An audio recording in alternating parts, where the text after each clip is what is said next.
Hey guys, it's Peachy then, and today we are going to be addressing the elephant in the room.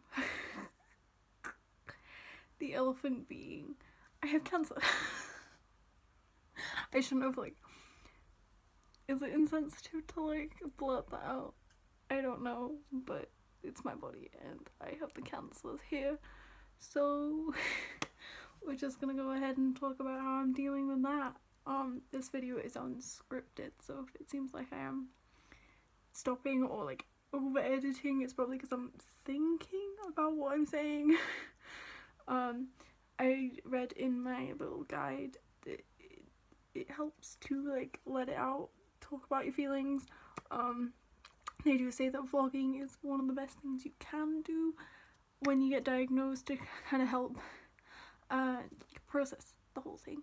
So basically about a month ago I was diagnosed with thyroid cancer, but it's one of the nicer cancers to have. And I know what you're thinking, no cancer is nice, none. And you're right, but this one I have a 95% survival rate, so it's kind of nice. It's an okay cancer to have. Also, I'm just gonna talking about everything that's happened in the past month, because it has been a bit of a whirlwind. Huge, massively huge, insane, crazy. It all happened very, very, very, very, very, very, very, very quickly. So basically I went to the doctors because I had a lump on my neck, and that came up about 2 months ago. And that lump, they weren't sure what it was. I spent a night, it came up so quickly. I was in university, I felt the lump, and I was like, oh, hello, she's just come up in the past few hours, I haven't felt her there before. But I brushed it off because I felt the other side of my neck, and I was like, they kind of feel the same. So I brushed it off, went home, and I saw my dad, and I was like, hi dad, how's your day been? My neck feels a little bit crooked though, feels a little bit stiff. And he was like, that's because there is a huge fucking lump on your neck. And I was like, what? And I was like, I've just taken the train home, and everyone has seen this massive lump on my neck, and I will provide pictures of the lump on my neck. It was huge, and in about an hour it grew bigger. So we phoned up the GP, and we went to the GP. We were seen within an hour, and they were like, they couldn't really work out what it was. He was like, could be something to do with your thyroid, not to worry about it yet, probably not going to be anything too bad. So I was like, okay, fine, I can deal with that. And then it got worse. I started feeling quite unwell. They had put me on antibiotics.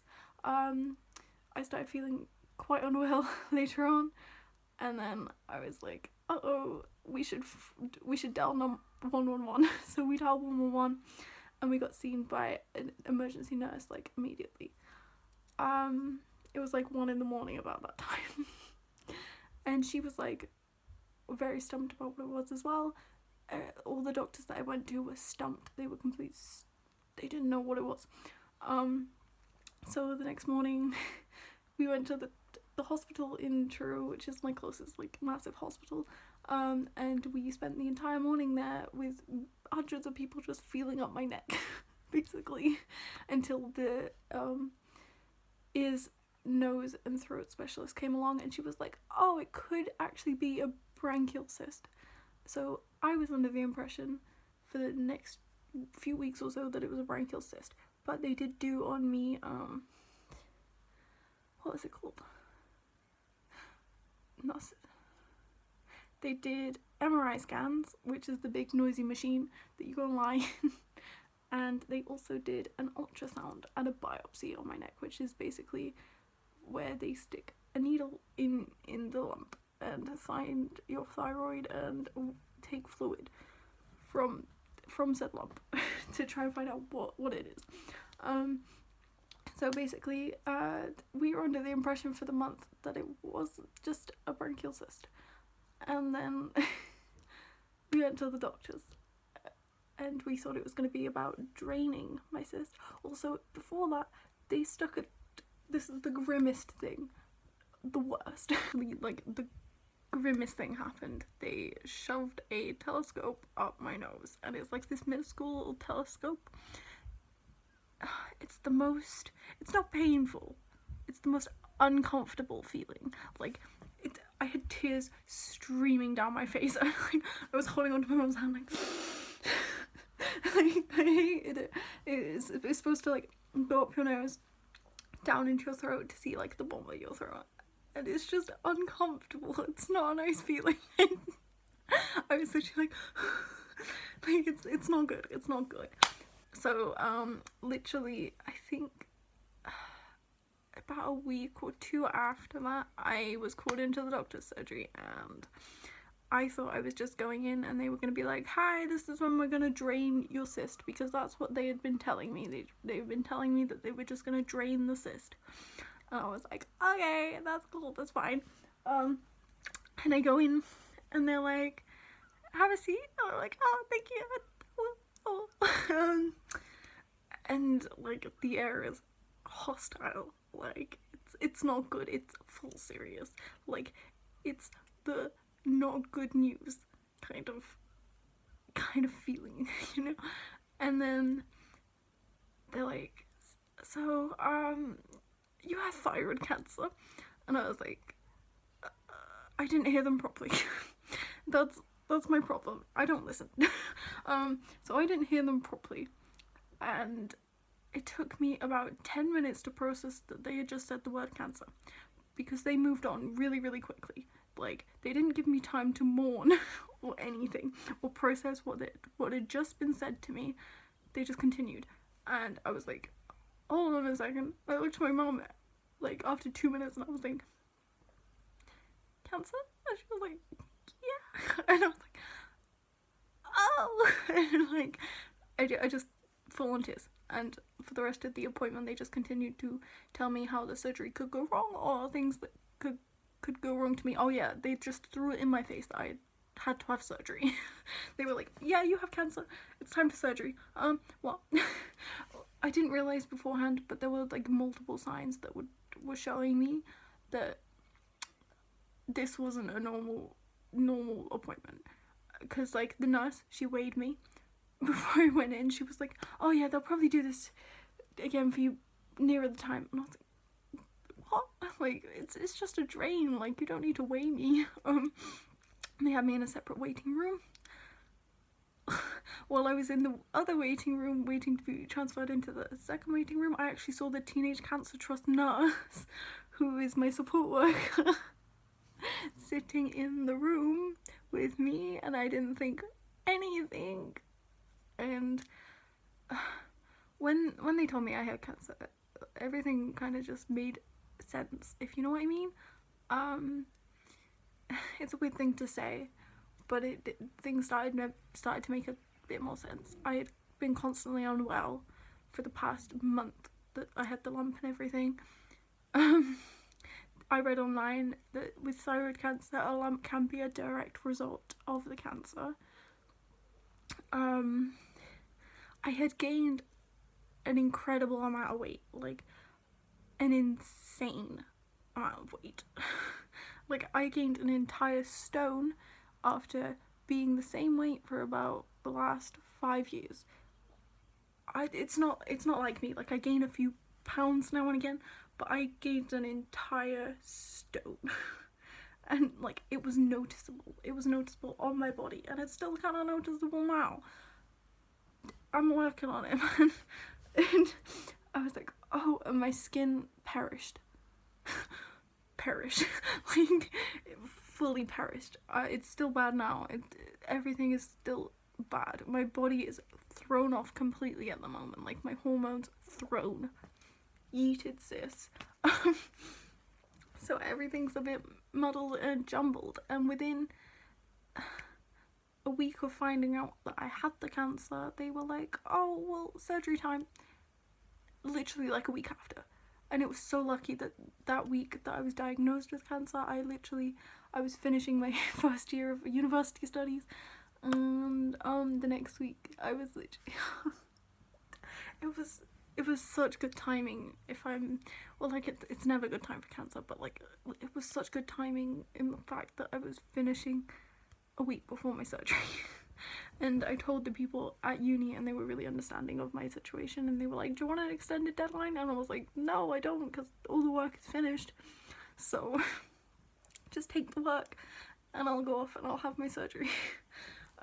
So it got to Friday the 10th, so it's been, yesterday it was officially a month since my surgery, and I'm doing really well. I went in on the Friday. It was meant to be 6 hours, the operation itself. It ended up being about 8.5. Ooh, I don't like to think about that at all, but it's fine, it's fine. I don't like to think about lost time, so we don't think about that. I have a scar on my neck now, because they had to like cut open, and they removed the thyroid glands, all that bullshit, you know, and I had staples in my neck for a while, and it's really, you can see it, there is the bottom of my scar, and he's really well healed a month on. They say that thyroid scars, where you have these, my kind of scar heals really easy, which is really, really wonderful. I know people that have had thyroid cancer or like thyroid surgery, and they're fine, they're completely healed, you can barely see the scar. It's really, really kind of incredible. And I have some hope. But like, for the first week or so since surgery, it's kind of been tough. It's been, I'm not gonna lie to you, it's very, very tough. I'm not gonna act like everything's okay, because it's quite clearly not, you know. Like, it's tough, it's really, really awful in a way, and like the only way I can make light out of it is by joking about it, you know. So I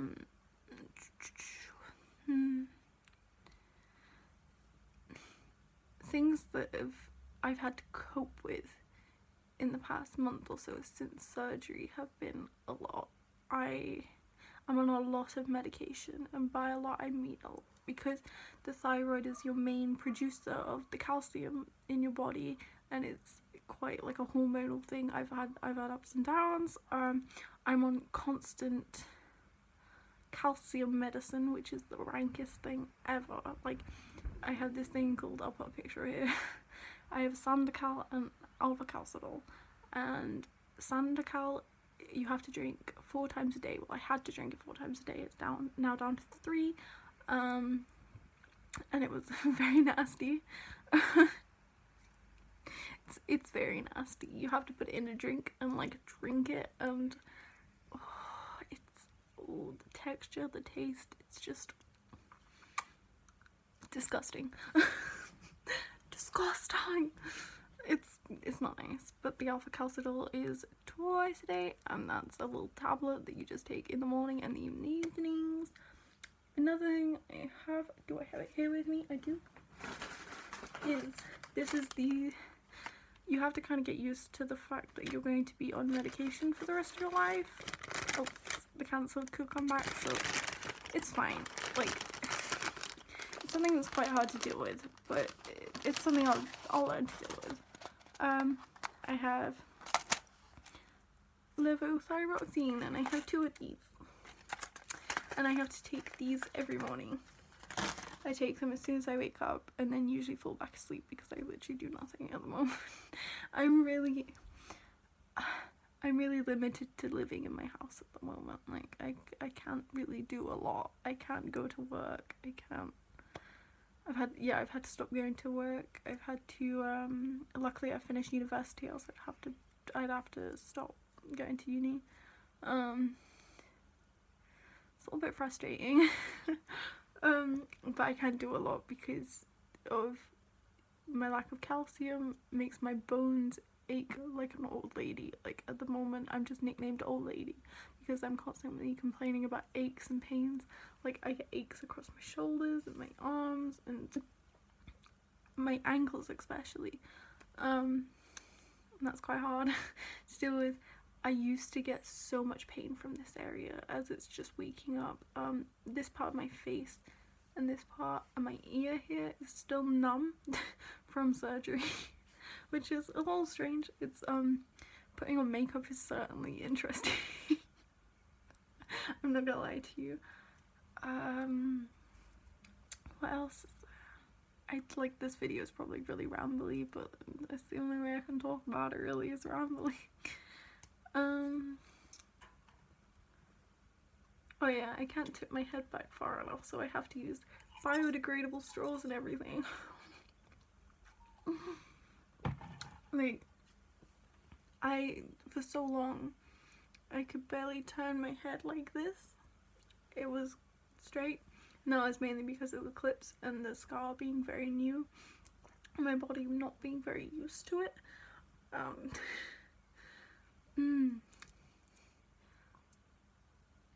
Oh god, there's so much. I had sharp pains across here and here, and I used to hold myself like that all the time because anxiety about this getting hot. I do actually have to it's downstairs. I have to have a neck pillow at the moment, even when I'm just sat on the sofa, or like, it's ridiculous. Like, I just can't hold my own head up for too long. It's getting better though. I've not been needing painkillers as much, which is kind of a really big thing for me, because like when I first came out of hospital, I'd rely constantly on painkillers, and I could not live without them because of just how much it hurt. The main problem for me a month on is just my bones hurting.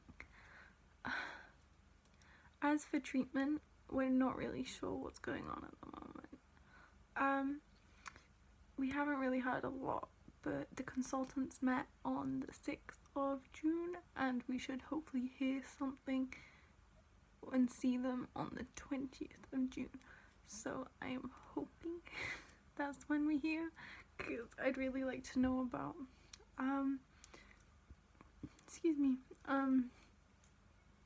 my treatments very soon.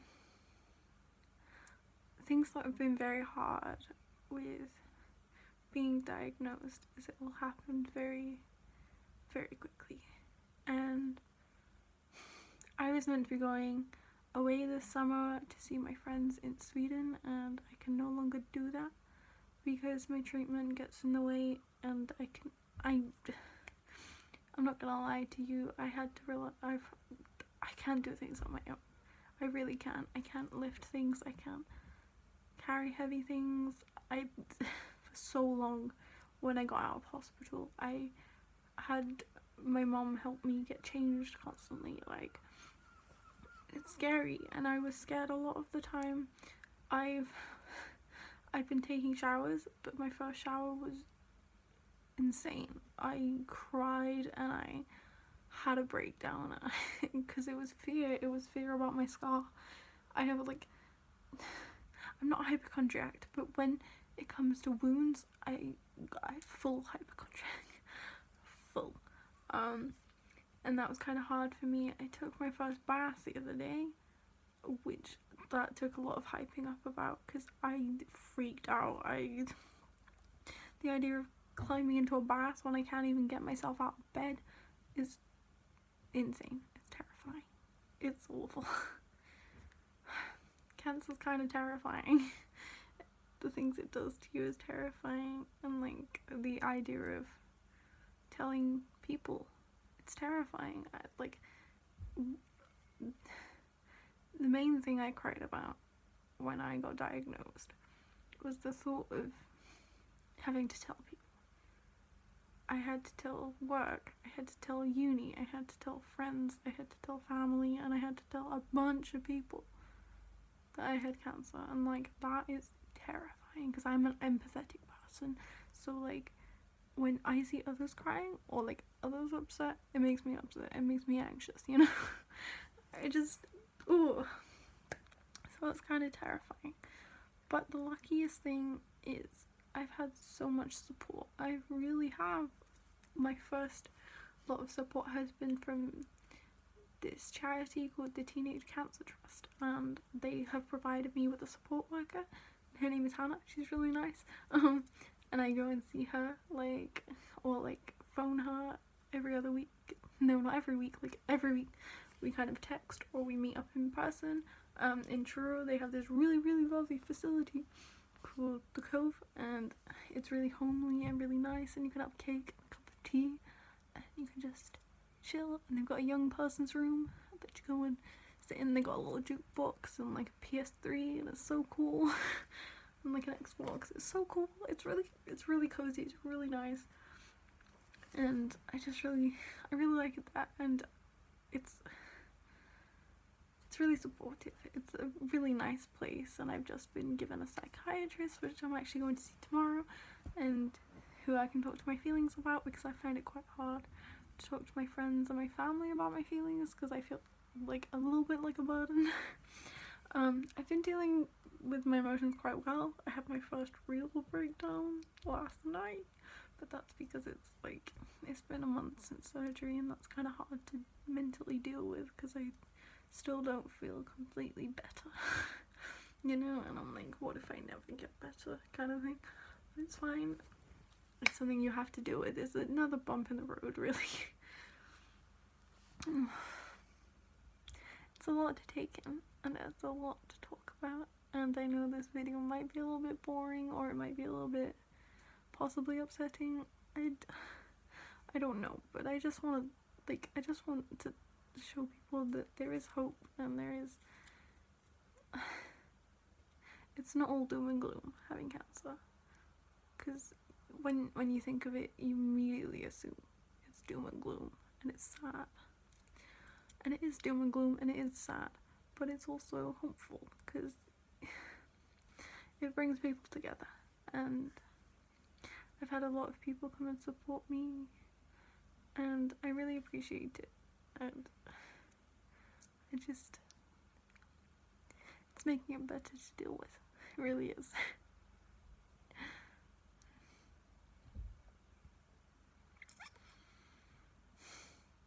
I'm determined to get better. I'm definitely determined to get better, and I know I will do, because I have the facilities to make me better, and all the people to make me better, and I'm already halfway there. I really am. The surgery was just the first half of it, and the treatment is the second half. And they've offered me so many nice things. Like, they have charities that kind of like give you something to be hopeful for after your surgery. So like, they've offered us, we fill out a form of like what we want to do, like maybe if we want to like go to a spa day or go in a log cabin, or we thought the idea, what if we go up to London for a few days, visit the museums and stuff, and I really like the idea of that, like,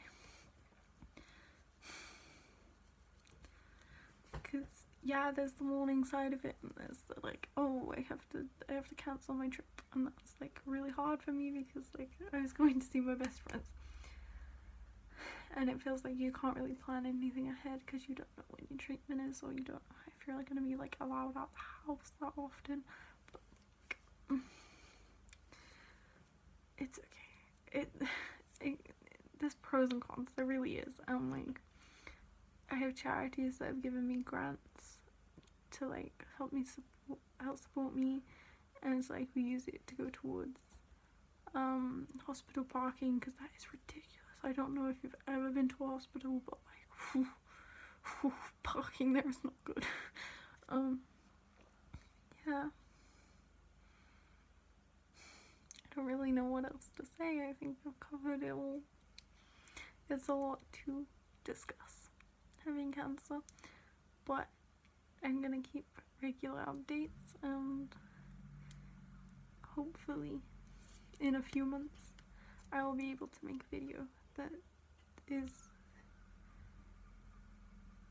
saying that I'm better, and saying that I'm okay, saying that I'm completely cancer free. I hope so. Thank you for watching. Goodbye.